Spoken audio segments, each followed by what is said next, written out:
Our new Eye on Money series takes on the financial matters you care about most. This morning, our focus is women and money. While women make nearly 3/4 of all household buying decisions, only half are confident about personal finances. CBS News business analyst Jill Schlesinger is here to show us why women can't afford not to be on top of their money. Jill, good morning. Good morning.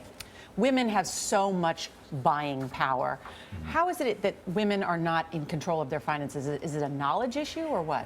I'm not sure. It may be a legacy issue, but what's really interesting is that when you think about it, 90% of women will be taking care of their own money at some point in their lives. It's because we have a longer life expectancy. And as a result, it's really important to know something. You don't have to know everything, but you really have to be aware. And I think another piece of this, women make less money than men. So if you end up being a single woman, you're going to have a harder time reaching those retirement goals. So what should they do? Well, I think number one, it's so important to share information. So this is really a big deal. I'm not saying that you can't outsource it. Your spouse may be a much better money manager than you are, and you say he or she's taking care of it, I'm okay. You got to know what's going on. How do you start? You should both be on the same page defining your goals. You should be creating a game plan together, and you should revisit those goals and that plan as your life changes. Maybe you have a baby, maybe you take a different job.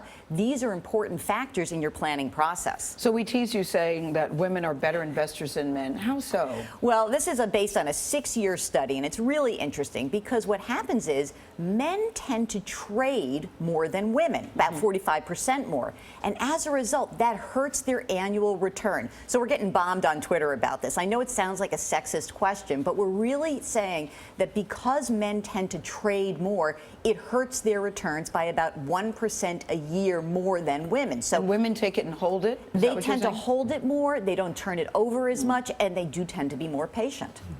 You were a financial planner for many years. What do you think some of the biggest differences are and the biggest things that women need to know? Well, I think it's really interesting to me because women used to come in and talk about non-financial questions. Well, how can I make sure I'm not a burden on my family? How am I going to be old enough to have control over my money? So that's interesting. They do tend to be more long-term in nature. They tend to be more patient. And you know what's really interesting when you think about it? They also want to be in control, but they're sort of scared. So have the conversation. You need to know what is the money that is coming in and out. How much money do you have? You also want to be very clear. What are the estate documents? What's the insurance? What are the names of the people that we work with? Have those relationships. This seems like one of the most fundamental life skills for women and men. I still think it should be taught in schools. Yeah, I do too. Yes. Because so many young people get stuck in credit card debt and other stuff just because they just don't know. But my impression is, your husband's a very successful businessman, that you are on top of all the financial. My own stuff, yeah, absolutely, indeed. Absolutely. But you know, I think a lot of women become intimidated by it, and what I really want, the message here is, don't be intimidated. This is adding and subtracting. It's really just sharing information. It's old time. Exactly. It's relationships. Communicate. Right. You will feel more powerful. You take control of those finances. You will feel better as a result. Yeah, communicate. I like yours, mine, and ours. I like that. You know, my mother always said, what's his is mine. I tried it the other way before. It didn't work so well. My mother used to say, what's his is mine, and what's mine is mine. Yeah, I like that too. I like that too. Jill Schlesinger, always good to see you.